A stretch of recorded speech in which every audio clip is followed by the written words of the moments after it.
I'm Rachel, 32 years old, standing in the glittering ballroom at my sister Sophia's lavish wedding. During the toast, my mother Eleanor stands champagne flute raised high to the daughter I've always been proud of.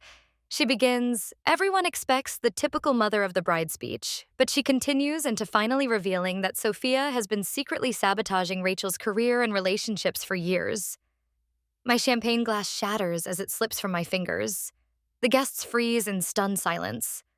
I look at Sophia, and in her eyes I see it. Guilt. This is the moment I begin to uncover the extent of my sister's betrayal and plan the perfect revenge. Before I dive into how my entire family imploded that night, I'd love to know where you're watching from. If my shattered champagne glass caught your attention, please hit that like button and subscribe to follow my journey from betrayal to justice. Trust me, what my mother revealed at that wedding reception was just the tip of the iceberg in this family revenge drama. Ready to hear how I discovered the truth about the sister I thought I knew? Let's continue. For as long as I can remember, I've lived in the shadow of my perfect younger sister, Sophia. She was always the star of the family, while I was the responsible, hardworking one who somehow never quite measured up. Our childhood home in suburban Connecticut was filled with Sophia's trophies and achievement certificates, while my own accomplishments seemed to blend into the background like wallpaper. Rachel, why can't you be more outgoing like your sister? My mother would ask when I preferred studying to socializing. Rachel Sophia got straight A's without even trying. Maybe you should ask her for help with your study habits was another favorite. Even though I was making the dean's list at my university. When I was accepted to medical school, my parents hosted a small dinner at home. When Sophia landed her first marketing job after college, they threw her a party at the country club with 50 guests. The contrast wasn't subtle. You're imagining things, my therapist Dr. Bennett suggested during one of our sessions 3 months before the wedding. Sibling rivalry is normal, but you've built a successful career as a neurologist.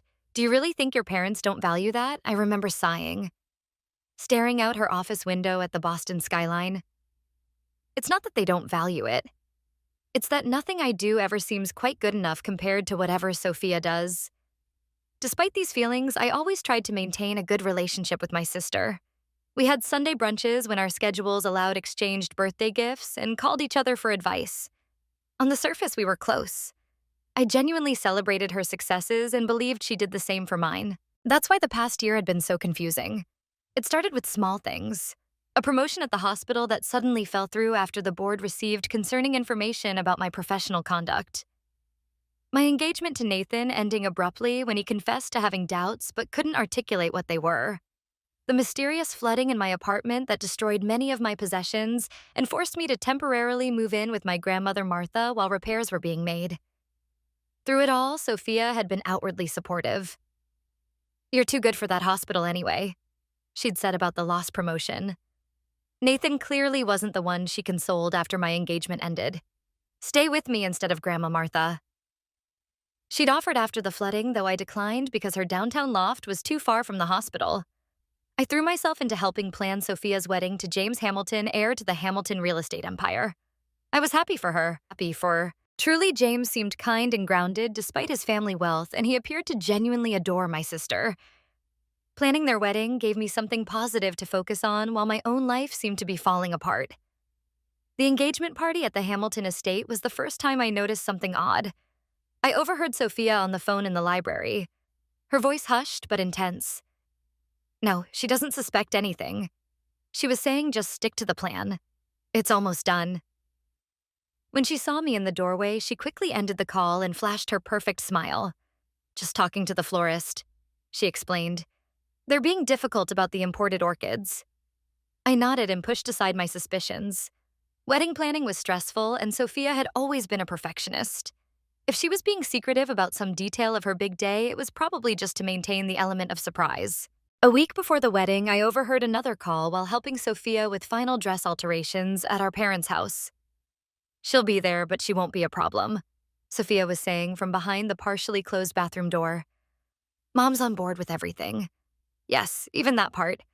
When I asked her about it later, she waved dismissively. "Just wedding jitters making me crazy." The coordinator keeps asking the same questions over and over. I didn't press further. After all, this was her moment, and I didn't want my own insecurities to cast a shadow over her happiness. I dismissed my growing unease as a combination of stress, jealousy, and my recent streak of bad luck. My grandmother Martha, however, seemed to share my subconscious concerns. During a dinner at her cozy Cambridge apartment 2 nights before the wedding, she studied me carefully over her reading glasses. "Rachel, darling," she said, putting down her fork, "has Sophia always been kind to you?" "Truly kind." I mean, the question caught me off guard. "Of course, Grandma, we have our moments like all sisters, but she's always been there for me." Martha pursed her lips, the fine lines around her mouth deepening. "I've watched that girl her whole life. There's something not quite right there.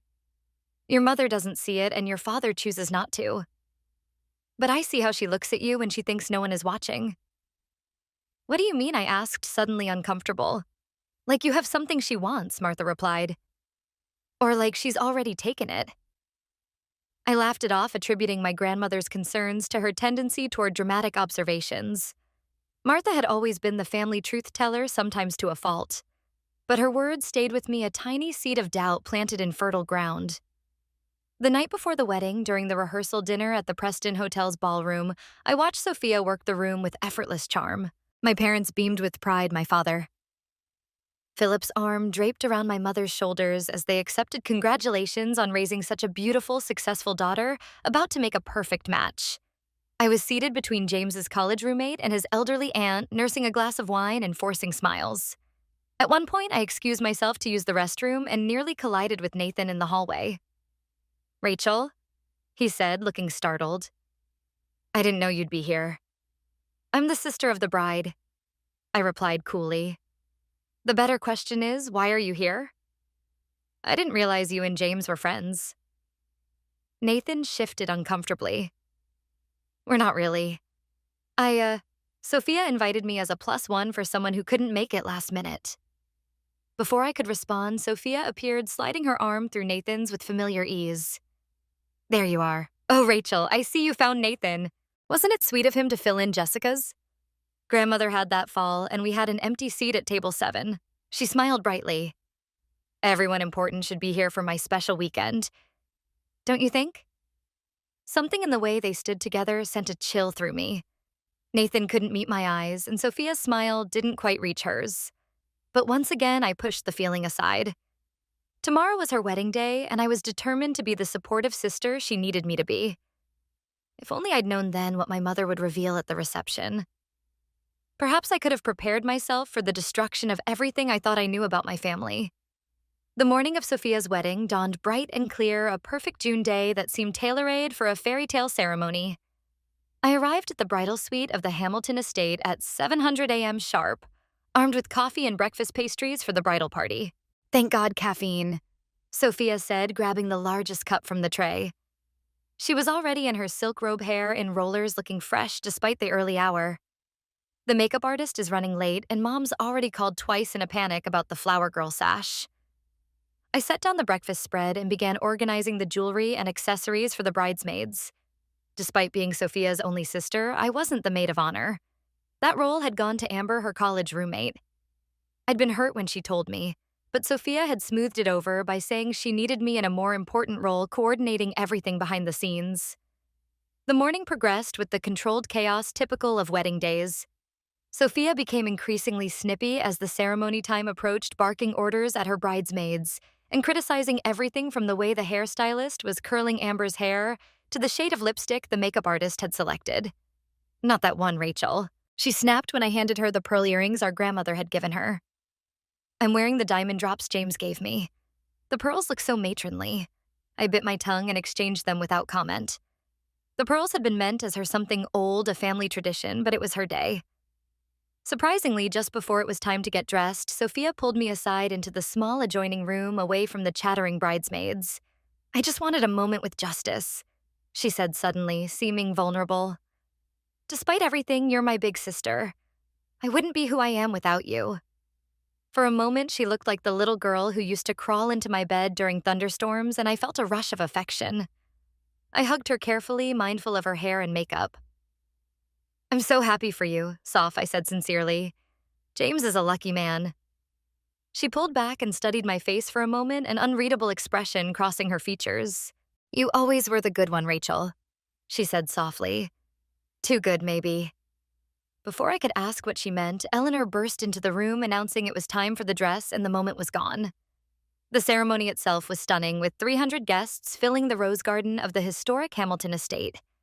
White chairs lined the immaculate lawn, and an arbor draped with cascading flowers framed the spot where Sophia and James would exchange vows. I stood with my parents near the front, watching my sister glide down the aisle on her father's arm, looking like she'd stepped out of a bridal magazine. As James recited his heartfelt vows, I noticed Nathan sitting about halfway back on the groom's side. Our eyes met briefly, and he quickly looked away. What was he doing on the groom's side? Sophia had said he was filling in for a friend of hers. After the ceremony, during the cocktail hour on the terrace, I observed several strange interactions. Nathan seemed unusually comfortable with James's friends, laughing and chatting, as if he'd known them for years. Sophia, making her rounds through the crowd, stopped to speak with him for longer than seemed appropriate for a casual acquaintance. At one point, I saw them share a private laugh, his hand briefly touching her waist in a gesture that seemed too intimate. I was distracted from these observations when Eleanor cornered me by the champagne fountain, her third glass in hand. "You look nice, Rachel," she said, adjusting my bridesmaid's dress strap with critical fingers. "Though a bit more makeup wouldn't have hurt. Those dark circles make you look tired." "Thanks, Mom," I replied drily. "Long shifts at the hospital will do that." She sighed. "Such a demanding career. I still think you would have been happier in dermatology. Regular hours, better pay." I took a long sip of champagne rather than responding. This was an old argument, and today wasn't the day to rehash it. "Will you be saying anything during the toasts?" she asked suddenly. "No. Amber's giving the maid of honor speech. I wasn't asked to prepare anything." Eleanor frowned slightly. "That's not right. You should say something. You're her sister." "It's fine, Mom. It's her wedding, her choice." "Well, I'll be sure to mention you in my toast," she said, patting my arm. There was something odd in her expression, a tension around her eyes that didn't match her smile.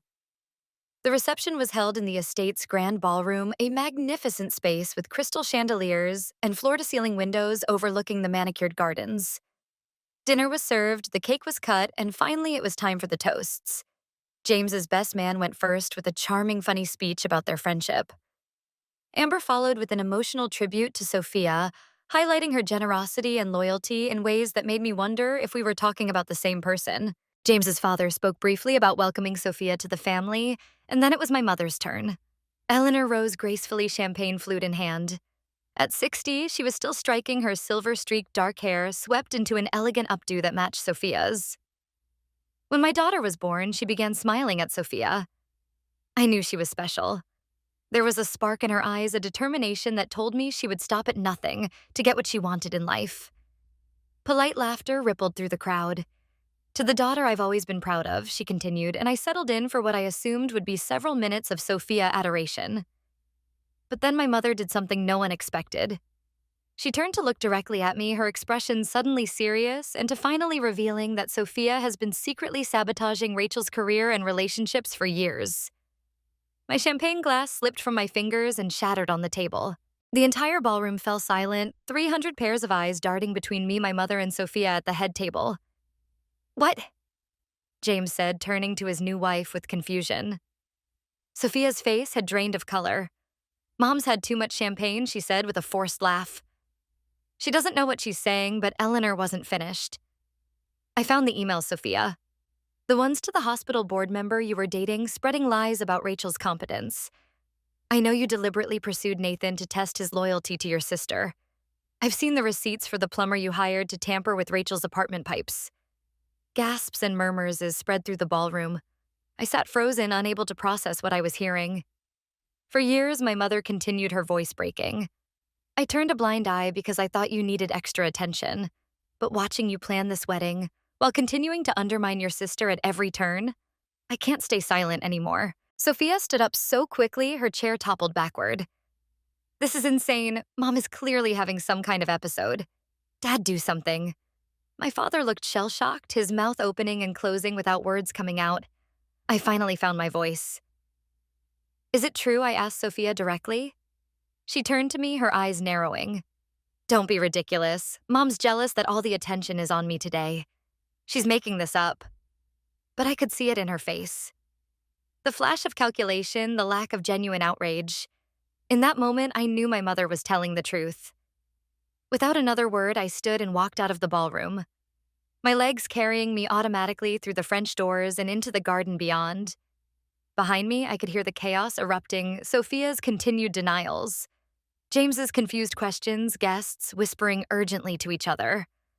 I found a stone bench hidden behind a hedge of roses and sank onto it, my mind racing to process everything I just learned.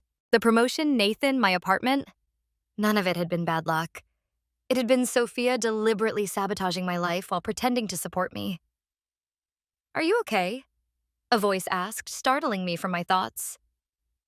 I looked up to see a woman about my age with James's dark eyes and strong jawline. His sister Margaret. I realized we'd met briefly at the engagement party. "Not really," I admitted. She sat beside me, careful to leave appropriate space. I always thought there was something off about Sophia, but James was so in love he couldn't see it. "You believe what my mother said?" Margaret nodded slowly. "I've seen how Sophia operates. The way she manipulates situations, always coming out looking perfect while others take the fall. She's been doing it with James's friends since they started dating." I wiped away a tear I hadn't realized had fallen. "I don't understand why.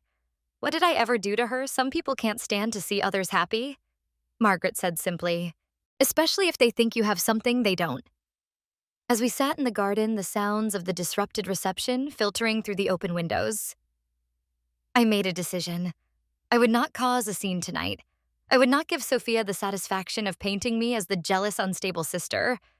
But I would find out exactly what she had done, gather the evidence, and make sure she faced consequences for her actions. Little did I know then just how deep the betrayal went, or how it would ultimately transform not just my relationship with Sophia, but my understanding of our entire family.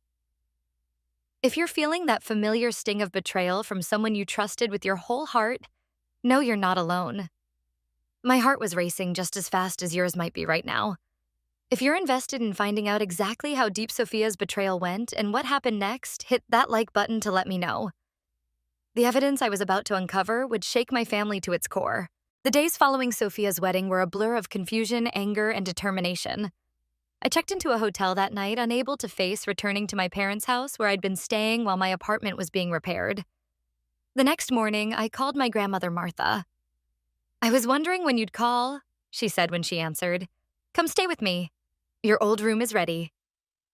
Martha lived in a charming Victorian house in Cambridge, close enough to the hospital where I worked, but far enough for my immediate family to give me space to think. When I arrived, dragging my suitcase up her front steps, she opened the door before I could knock. "I always knew that girl wasn't right," she said, pulling me into a hug that smelled of lavender and home-baked cookies. "Your mother finally did something decent, though her timing could have been better." Inside over tea and Martha's famous shortbread, I learned that the wedding reception had descended into chaos after I left. Sophia had managed to convince many guests that Eleanor was having some kind of breakdown, possibly early onset dementia. James had looked stunned throughout, but stood by his new wife. They had left for their honeymoon to the Maldives as scheduled the next morning, acting as if nothing unusual had happened. "Your father called this morning," Martha told me, refilling my teacup. "He's trying to smooth things over, says your mother was stressed and misspoke. Do you think that's true?" I asked, though I already knew the answer. Martha snorted. "Eleanor has many faults, but confusion isn't one of them. If she said what she said, she had her reasons. My phone had been buzzing constantly with texts and calls from extended family and friends who had been at the wedding. I ignored most of them, responding only to Dr. Patel, my direct supervisor at the hospital, to request a few personal days. "Take the week," he said kindly. "And Rachel, for what it's worth, I never believed those rumors about you. Your work speaks for itself." Those words strengthened my resolve. I needed to understand exactly what Sophia had done, and I needed evidence to back it up. If my mother was right and my gut told me she was, then Sophia had been systematically undermining me for years while pretending to be my supportive sister. Margaret Hamilton, James's sister, proved to be an unexpected ally in my investigation. She texted me the day after the wedding. "If you want to know more about what your sister's been up to, I have some information that might help. Coffee tomorrow." We met at a quiet cafe near Harvard Square. Margaret was dressed in a simple linen dress, her dark hair pulled back in a practical ponytail, a stark contrast to Sophia's always perfect appearance. "James doesn't know I'm meeting you," she said after we'd exchanged brief greetings. "He's furious with your mother for ruining the wedding, but I think he's also scared there might be truth to what she said." "What do you know?" I asked directly. Margaret pulled out her tablet. "Sophia left this at our family lake house last month. She asked me to ship it to her, but I took a look first because I've been worried about James. She never logged out of her accounts." What Margaret showed me was the first piece of hard evidence, a secret email account Sophia had been using separate from her regular personal and work emails. The account contained communications that made my blood run cold.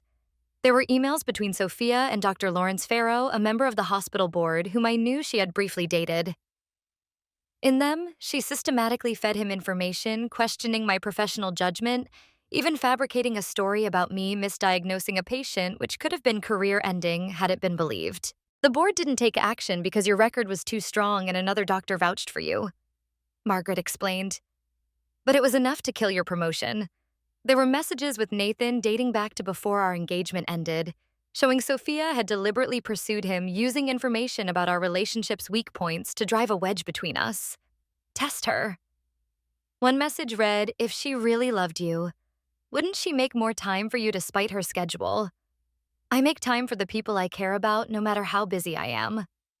Photos documented Sophia's involvement in my apartment disaster.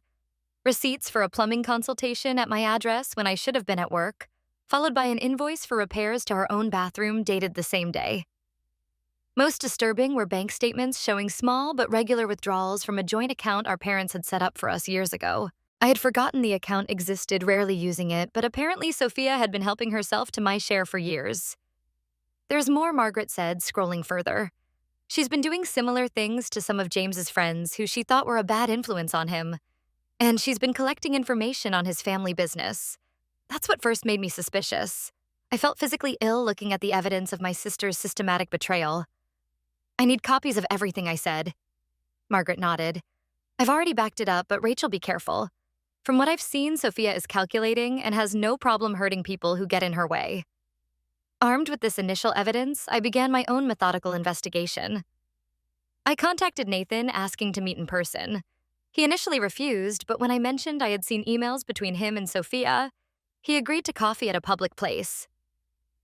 "I never meant to hurt you," he said, looking miserable across the table from me. "Sophia kept saying you were probably cheating on me because of your long hours at the hospital.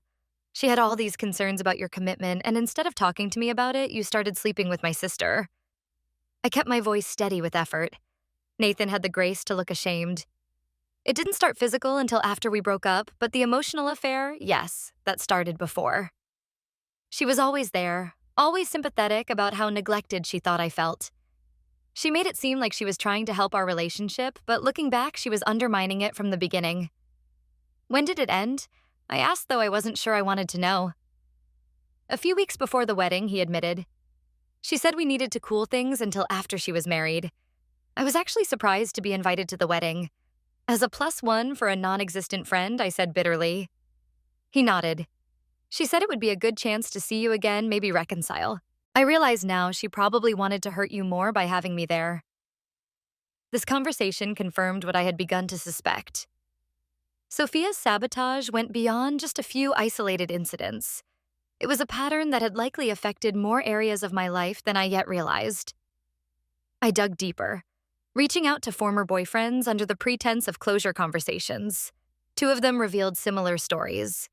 Sophia had inserted herself into our relationships, always appearing supportive, while subtly planting seeds of doubt. At the hospital, I had a frank conversation with Dr. Patel about the rumors that had cost me my promotion. He confirmed that the source had been traced back to Dr. Farrow, who had since left the board under unclear circumstances. We discovered some inconsistencies in his claims. Dr. Patel explained carefully. "That's why we didn't take more severe action against you, but the damage to your reputation was already done." I also learned that James had been completely in the dark about Sophia's actions. Margaret stayed in touch, reporting that her brother was struggling to reconcile the woman he had married with the person described in Eleanor's toast. He called from the Maldives. Margaret told me during one of our now regular coffee meetings, he said, Sophia's been on her phone constantly.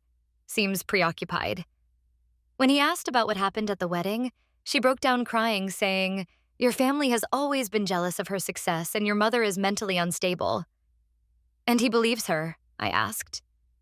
Margaret sighed. He wants to, but I think he's starting to have doubts, especially after I asked him some pointed questions about whether she's ever tried to distance him from friends or family she doesn't approve of. As I gathered evidence and pieced together the extent of Sophia's manipulation, I struggled with conflicting emotions. Part of me wanted immediate public revenge to expose her to everyone the way she had been exposed at the wedding. But another part, the doctor in me, perhaps wanted to understand why what would drive my sister to such calculated cruelty against someone who had only ever supported her. My therapy sessions with Dr. Bennett intensified during this period. What you're describing sounds like more than simple sibling rivalry she observed during one particularly difficult session. What does it sound like to you? I asked, exhausted from another night of broken sleep. Without meeting Sophia, I can't make any diagnosis. But the patterns you're describing, the manipulation, lack of empathy, calculated social climbing, and systematic undermining of perceived rivals, these are consistent with certain personality disorders. So my sister is basically a sociopath. The word felt extreme, even given what I now knew. I didn't say that Dr. Bennett cautioned, but I do think understanding the psychological underpinnings might help you process this betrayal and decide how to move forward. Moving forward, that was the question that kept me awake at night. What did moving forward look like after discovering your sister had been actively trying to ruin your life while pretending to love you? Did I want justice, revenge, or simply to understand why? As July turned to August and Sophia and James returned from their honeymoon to set up house in their new Beacon Hill brownstone, I continued my quiet investigation, building a comprehensive file of evidence. I was determined that when I finally confronted my sister, she would have no room to deny or manipulate her way out of the truth.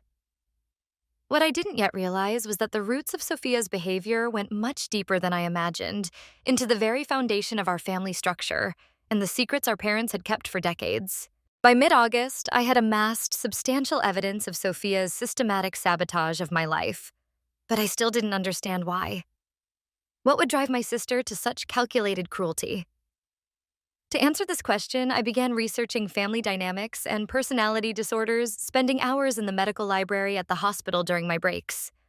I read about narcissistic family systems where one child is elevated to golden status, while another becomes the scapegoat. I learned about traits like pathological envy and lack of empathy that could explain Sophia's ability to hurt me while maintaining a perfect facade. But these clinical explanations, while informative, felt incomplete. There had to be more to the story. My grandmother Martha became my confidant during this time. Our evening conversations on her wraparound porch stretching late into the night. One such evening, as cicadas hummed in the garden and the August heat finally began to relent, Martha shared insights that would begin to unravel the mystery. "Your mother and her sister had a similar relationship, you know," she said, rocking gently in her wicker chair. "Eleanor was always jealous of Vivian, though she hid it better than Sophia does." This was news to me. Mom has a sister. She's never mentioned her. Martha's eyes widened slightly. "You didn't know about Vivian?" "They haven't spoken in nearly 40 years. Not since before you were born. I assumed you knew." What happened between them, Martha sighed deeply. Eleanor felt overshadowed by Vivian, who was more academically gifted. When they both fell in love with the same man, your father, and he chose Eleanor, she made sure to rub it in. Then she systematically turned her father against Vivian, claiming she was trying to sabotage their relationship. The parallels were chilling. Are you saying my mother did to her sister what Sophia has been doing to me? History often repeats itself in families, Martha said quietly, especially when the underlying issues aren't addressed. This revelation sent me searching through old family albums and videos stored in Martha's attic. What I found was illuminating. Footage from family gatherings showing subtle dynamics I never noticed as a child. My mother consistently praising Sophia while finding small ways to undermine me. Sophia, watching and learning her expression, calculating even as a young child. In one particularly telling video from a Christmas when I was about 12 and Sophia 9, I received a science kit I had been wanting for months. My excitement was obvious as I opened it. The camera then panned to Sophia, who looked directly at our mother with a slight frown. Eleanor immediately called attention to Sophia's gift, a designer dress she hadn't shown much interest in, making everyone admire it while my science kit was set aside, forgotten. Your mother taught Sophia that getting attention was a zero-sum game, Dr. Bennett observed when I described these discoveries during our session. If you were receiving positive attention, it meant less for her. So Sophia learned to either redirect attention to herself or, more insidiously, to undermine you. So you'd receive negative attention or none at all. Armed with this new understanding, I decided it was time to confront my father. We arranged to meet at a quiet restaurant near his office in downtown Boston, away from my mother's influence. Philip Harris had always been the peacekeeper in our family, a mild-mannered accountant who avoided conflict at all costs. "Dad," I said after we'd ordered, "I need to know the truth about what's been happening in our family, not just with Sophia, but going back years." He looked uncomfortable, adjusting his tie nervously. "Your mother was out of line at the wedding, Rachel. She'd had too much champagne." "And stop," I interrupted firmly. "I've seen the evidence. Emails, bank statements, conversations with people Sophia manipulated. Mom was telling the truth, and I think you know it." My father's shoulders sagged, and suddenly he looked every one of his 65 years. "I didn't know the extent of it," he said quietly. "But yes, I suspected Sophia wasn't always kind to you. Why didn't you ever say anything? Do anything?" He stared into his water glass. "Your mother and I don't always agree on parenting. Eleanor can be forceful in her opinions. It was easier to keep the peace even at the expense of your daughter." I couldn't keep the hurt from my voice. "It's complicated, Rachel." He hesitated, then seemed to come to a decision. "There's something you need to know about Sophia. Something that might explain, though not excuse, some of what's happened." I waited, my heart pounding. Sophia isn't my biological daughter. The revelation hit me like a physical blow. What Eleanor had an affair early in our marriage with my former business partner, Robert Chambers. When she got pregnant, she confessed, but we decided to stay together and raise Sophia as my own. No one else knows except Eleanor's sister, Vivian, which is part of why they had their falling out. "Does Sophia know?" He shook his head. "We never told her, but Eleanor has always been overprotective of her. Perhaps out of guilt or fear that Sophia would somehow sense she was different. She compensated by favoring her and I let it happen. This explained so much: my mother's excessive indulgence of Sophia, the family tension, the sense that different rules applied to us, but it didn't excuse the act of sabotage. Dad, whatever her biological origins, Sophia has been deliberately hurting me for years. And Mom and you allowed it." "I know," he said, looking genuinely remorseful. "I failed you, Rachel. I was so focused on keeping the family together that I didn't protect you the way a father should." As we continued talking, I learned more about the family dysfunction that had shaped us all. My mother's insecurity and guilt had created a toxic environment where Sophia was overindulged, and I was expected to understand and accommodate. My father's conflict avoidance had enabled both of them, and I had internalized the message that my needs and feelings mattered less than keeping the peace. Over the next few weeks, my relationship with Margaret Hamilton deepened as we both worked to understand and document Sophia's patterns of behavior. She shared concerns about James, showing me evidence that Sophia had already begun manipulating him and his family relationships. "She's been telling him that his parents are too controlling of the family business," Margaret explained during one of our meetings, "and that I've always been jealous of him as the heir apparent. It's causing tension where there wasn't any before." Classic divide and conquer, I noted, recognizing the pattern from my own experience. As I pieced together the complex family dynamics that had enabled Sophia's behavior, I struggled with how to respond. Traditional revenge felt hollow. I didn't want to become like her or perpetuate the cycle of family dysfunction, but I also couldn't allow her to continue harming people without consequences. During an autumn walk through Harvard Yard with Martha, the fallen leaves crunching beneath our feet, my grandmother provided the perspective I needed. "Justice isn't about punishment, Rachel," she said, linking her arm through mine. "It's about truth and consequences. Sophia has avoided the natural consequences of her actions because they've been hidden. Perhaps the most powerful thing you can do is simply bring everything into the light." This insight shifted my thinking. My goal shouldn't be revenge, but truth, breaking the cycle of secrecy and manipulation that had poisoned our family for generations. With this clarity, I began developing a comprehensive plan that would expose Sophia's actions without destroying lives unnecessarily, including her own. I was no longer the naive sister who had stood shocked at a wedding reception. I was becoming an advocate for truth determined to end the patterns of dysfunction that had shaped my family for too long. I know that feeling of discovering painful family truths all too well. If you're finding yourself nodding along because you've experienced similar family revelations, you're not alone in this journey. This part of my story was the hardest to share, but seeing your support through your likes and comments has given me strength. If you're invested in seeing how I turned this painful discovery into a plan for truth and healing, make sure you're subscribed so you don't miss what comes next. Family secrets can be devastating, but bringing them into the light is the first step toward healing. By September, I had returned to work at Boston Memorial Hospital, my reputation slowly being restored as the truth about the false allegations came to light. Dr. Farrow had admitted to spreading misinformation about me based on what Sophia had told him, and the hospital board issued a formal apology. The promotion I had lost was offered to me again, and this time I accepted it, becoming the youngest attending neurologist in the department's history. While rebuilding my professional life, I continued methodically documenting everything related to Sophia's deceptions.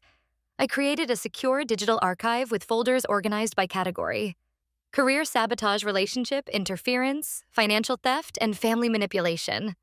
Each incident was backed by emails, text messages, bank statements, or witness testimonies, creating an irrefutable body of evidence. On the surface, I presented a calm, healing facade to my family. I began attending Sunday dinners again at my parents' house, where Sophia and James were often present. I smiled appropriately, asked about their honeymoon, and admired their new home when invited for a housewarming in October.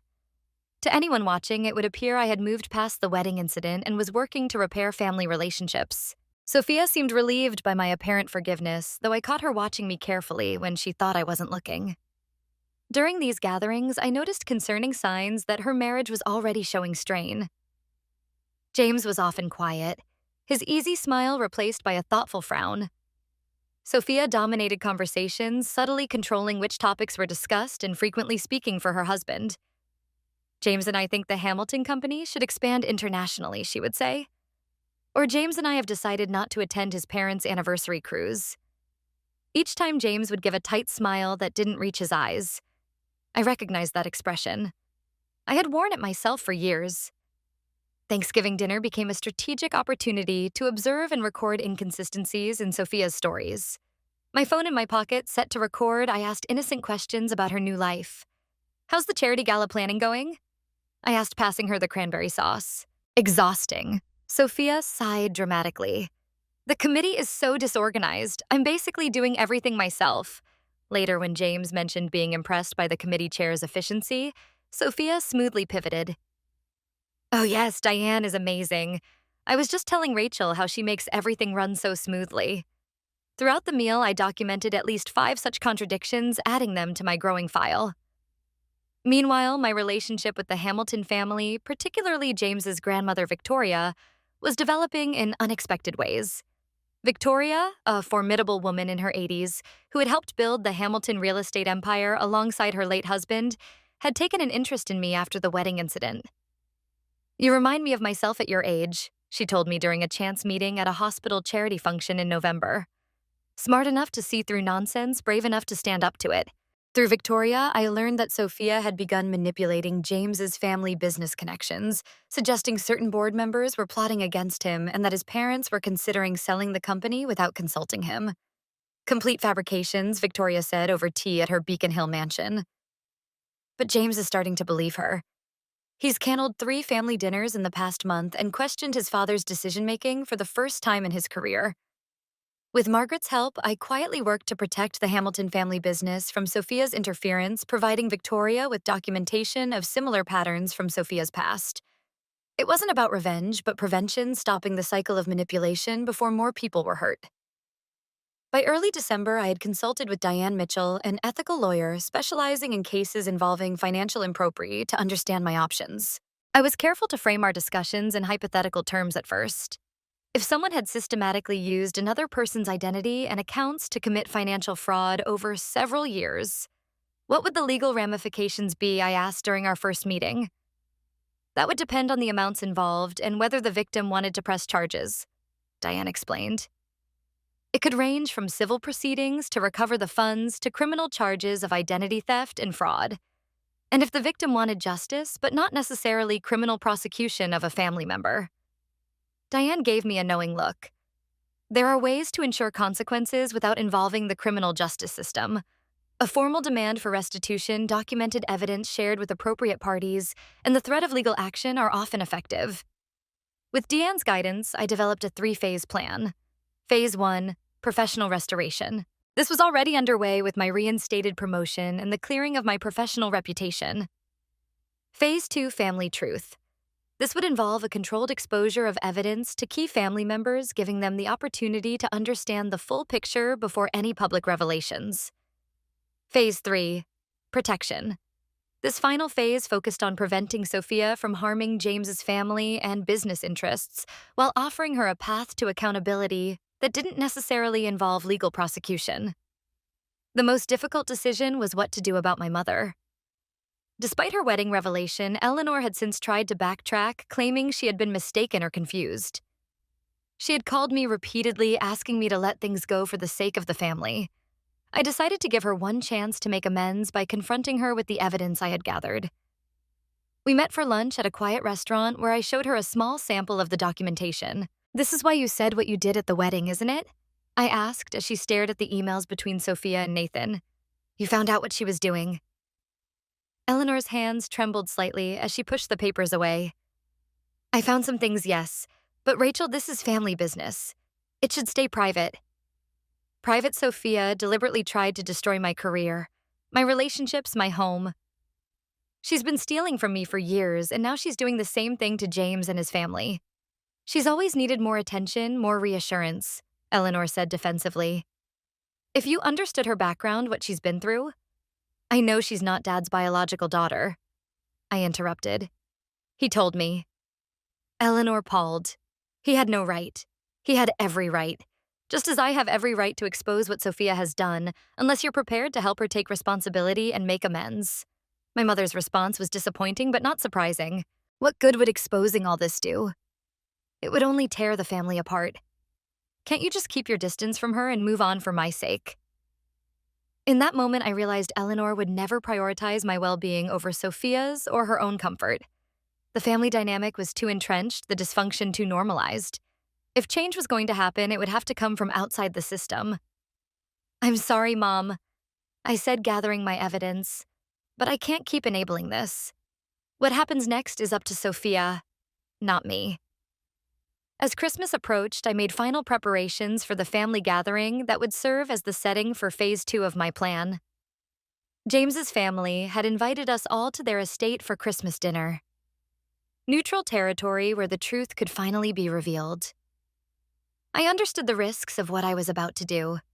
Relationships might be permanently altered or ended, but as Dr. Bennett had helped me see the relationships I thought I had with my sister and mother had never been real to begin with. They had been built on lies, manipulation, and inequality. The night before Christmas Eve, Martha and I sat by her fireplace watching the flames dance as snow fell gently outside. "Are you sure you're ready for this?" she asked, her wise eyes studying my face. I replied with surprising calm. "This isn't about revenge anymore. It's about truth, consequences, and finally breaking free from patterns that have hurt too many people for too long." Martha reached over and squeezed my hand. "You're stronger than I was at your age. I saw what Eleanor was doing to you girls, but I didn't intervene forcefully enough. I won't make that mistake again." As I went to bed that night, I felt a strange peace descend. Tomorrow would change everything. But for the first time in my life, I was ready to stand in my truth regardless of the consequences. Christmas Eve arrived with perfect New England winter weather, a fresh blanket of snow covering the landscape temperatures, cold enough to frost the windows, but not so bitter as to make travel dangerous. The Hamilton estate looked like something from a holiday card with tasteful white lights outlining the colonial architecture and evergreen wreaths adorning each window. I arrived early, having arranged with Victoria to help with final preparations. I wore a simple but elegant emerald green dress, my hair styled in loose waves, a stark contrast to my usual practical ponytail. The Rachel who entered that house was not the same woman who had stood shocked at her sister's wedding 6 months earlier. You look lovely, dear, Victoria said, greeting me in the grand foyer decorated with a 12-oot Christmas tree. And remarkably calm, considering I've had months to prepare, I replied, handing her the bottle of wine I'd brought. No more surprises, just truth. We worked together to arrange the seating for dinner, strategically placing key players where they needed to be. James's father, Christopher, at one end of the table, Victoria at the other. James and Sophia would sit in the middle of one side with my parents across from them. Margaret would be next to James, and I would sit beside my father diagonal from Sophia, close enough to maintain eye contact, but not directly opposite her. As other guests began to arrive, I maintained a pleasant, relaxed demeanor. My father seemed nervous, my mother overly cheerful as she handed out perfectly wrapped gifts. Sophia entered like a queen, wearing a designer red dress with James following a step behind, looking uncomfortable in his holiday sweater. Rachel Sophia said, air kissing my cheek. Loved the dress, TJ Maxx having a sale. The familiar dig was delivered with a sweet smile. Vintage, actually, I replied smoothly. Grandmother's collection. I caught Victoria's approving nod from across the room. Throughout the cocktail hour, I noticed Sophia growing increasingly tense as she observed my easy interactions with the Hamilton family. Margaret and I shared several private conversations, exchanging glances that clearly unsettled my sister. James seemed to notice too, watching us with curious eyes as he nursed a single glass of scotch. Dinner was a masterpiece of holiday tradition. Roast turkey prime rib and all the trimmings served on the Hamilton family's antique china. Conversation flowed naturally, though I noticed my mother trying repeatedly to direct attention to Sophia's recent charity work and away from my new promotion. Rachel, tell everyone about your research grant, Victoria prompted during a lull, effectively countering Eleanor's efforts. Christopher was quite impressed when I mentioned it. As dessert was being served, Martha's famous apple pie, alongside Victoria's traditional plum pudding. Victoria tapped her crystal glass gently. Before we finish our meal, I'd like to suggest we exchange one special gift each tonight, saving the rest for tomorrow. In my family, we always opened one present on Christmas Eve. There were murmurs of agreement, and Victoria's housekeeper wheeled in a cart with a selection of wrapped packages. I'll start, Victoria said, picking up a medium-sized box wrapped in silver paper. This is for all of us, really, but Rachel will do the honors of opening it. I felt Sophia's eyes boring into me as Victoria placed the box in my hands. With deliberate calm, I unwrapped it to reveal a sleek laptop. Thank you, Victoria.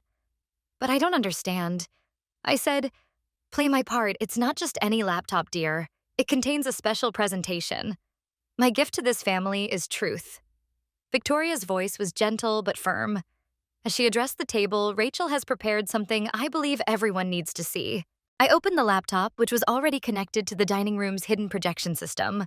With a single click, the lights dimmed slightly and a screen descended from a concealed compartment in the ceiling. James looked surprised. Clearly, his grandmother had upgraded her audio-visual system without mentioning it. What is this? Sophia demanded, her voice tight. Just watch, I said, making eye contact with her for the first time that evening. The presentation began with a simple title, A Pattern of Behavior. What followed was a methodically organized display of evidence, beginning with the earliest documented incidents of Sophia's sabotage and progressing chronologically through the years. I narrated calmly as emails, bank statements, text messages, and recorded conversations appeared on the screen. This is from 2010, when Sophia first began interfering with my relationship with David Chin. Here she is telling him I was seeing someone else while simultaneously telling me he had been unfaithful. The family watched in stunned silence as the evidence mounted. My father looked increasingly ill while my mother's face had gone rigid with denial. James stared at the screen with growing horror, occasionally glancing at his wife, whose expression had transformed from indignation to calculation to barely contained rage. This section documents the systematic sabotage of my medical career. I continued showing the correspondence between Sophia and Dr. Farrow. Thanks to Dr. Patel's intervention, I was able to restore my professional reputation, but the damage could have been permanent. When I reached the evidence of financial theft, showing years of small withdrawals from our shared account adding up to over $30,000, Sophia finally erupted. This is ridiculous. You've always been jealous of me, and now you're fabricating evidence because you can't stand that I'm happily married and successful. I remained calm. Each document can be verified independently.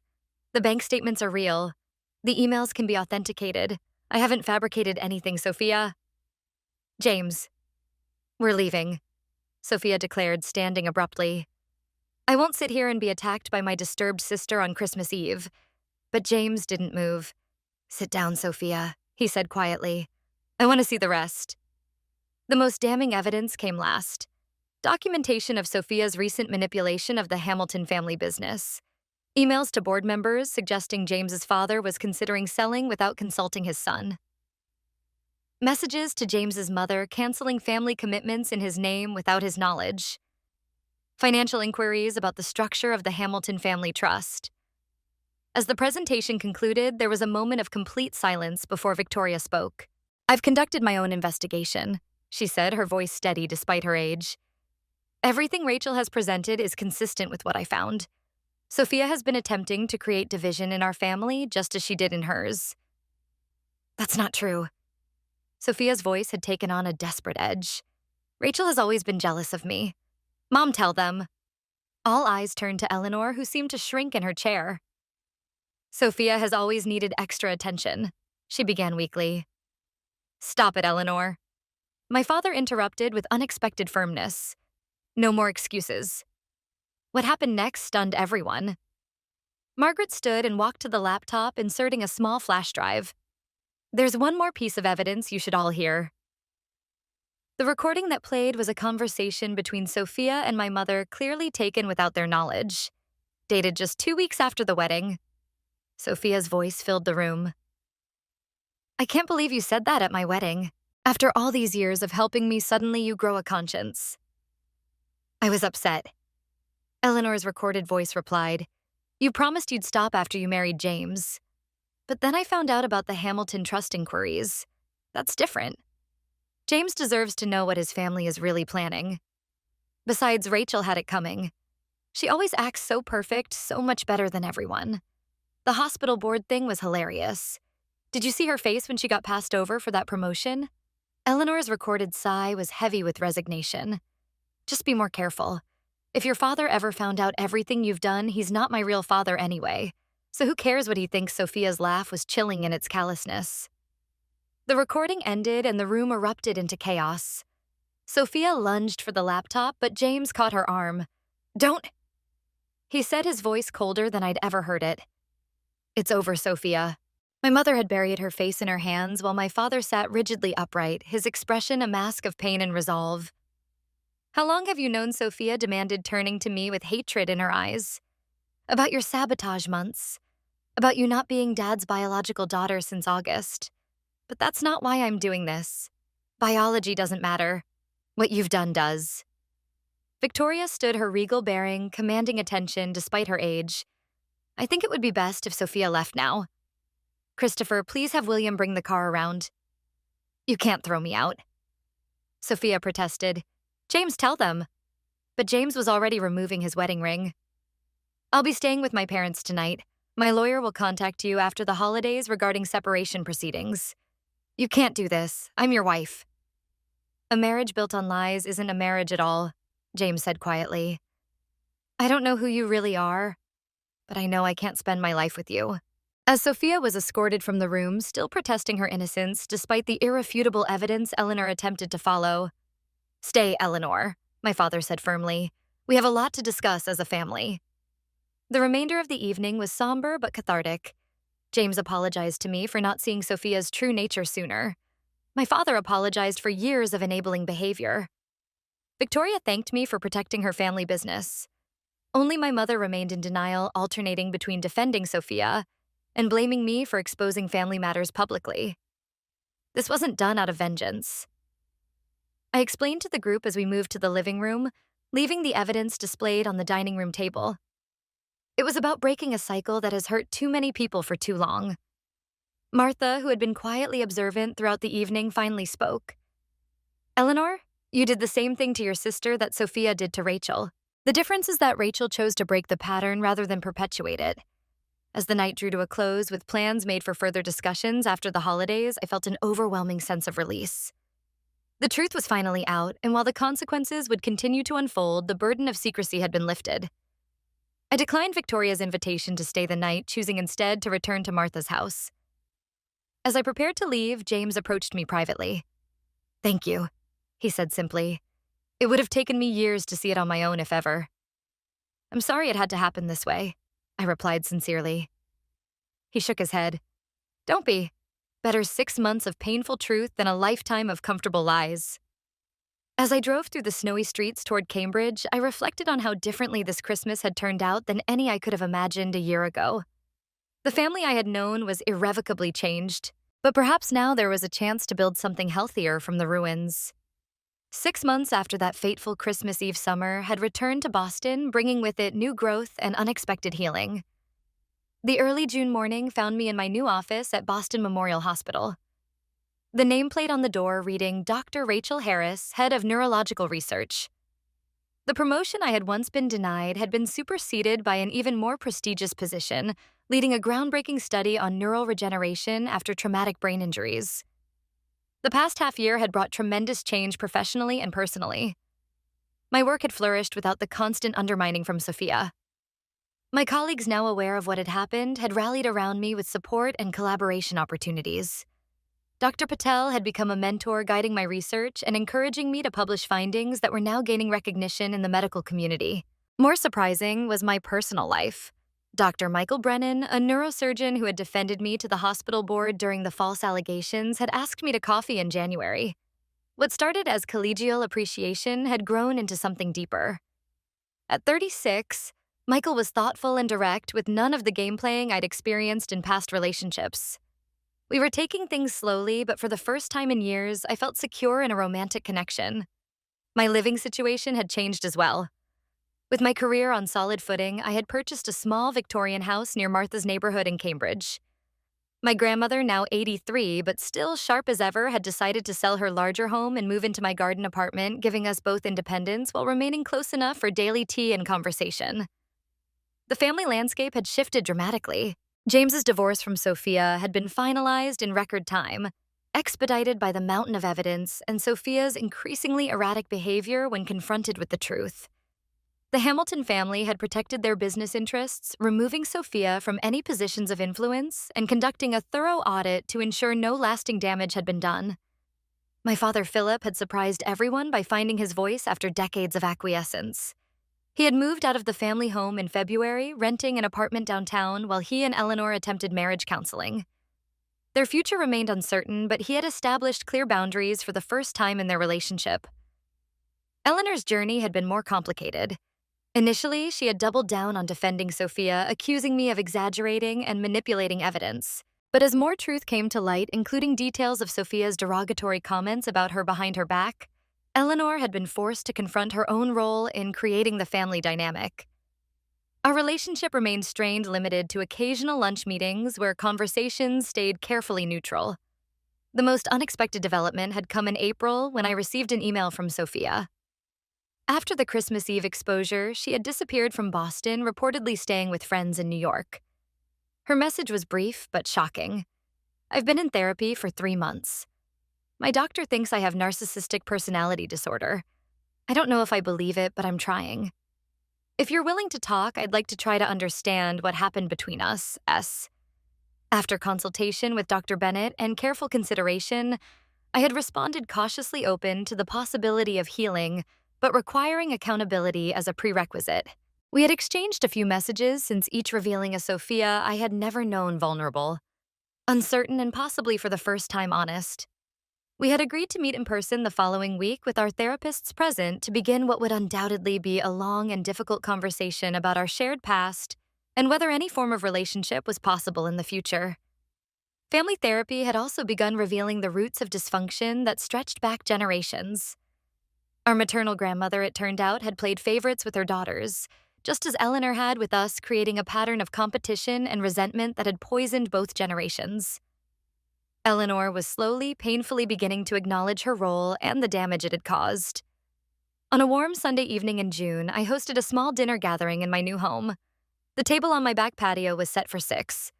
Martha Margaret, who had become a close friend, Michael Doctor, Patel and his wife Naina, and me. These people represented my chosen family, the supportive connections I had built while freeing myself from toxic dynamics. As we enjoyed dessert and coffee under string lights in the gathering dusk, I found myself reflecting on the journey of the past year.